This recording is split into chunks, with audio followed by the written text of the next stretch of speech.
Tuan-tuan, seorang anak jangan kedekut dengan mak bapak dia.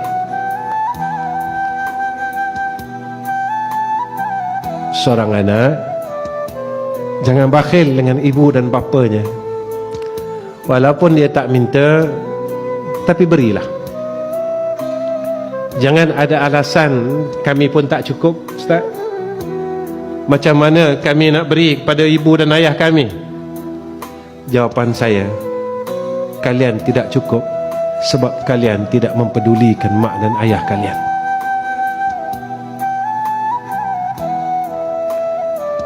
Jika rezeki kita susah, cari mak dan ayah semula.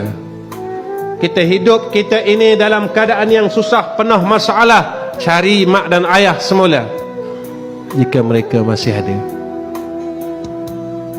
Saya selalu sebut perkara ni.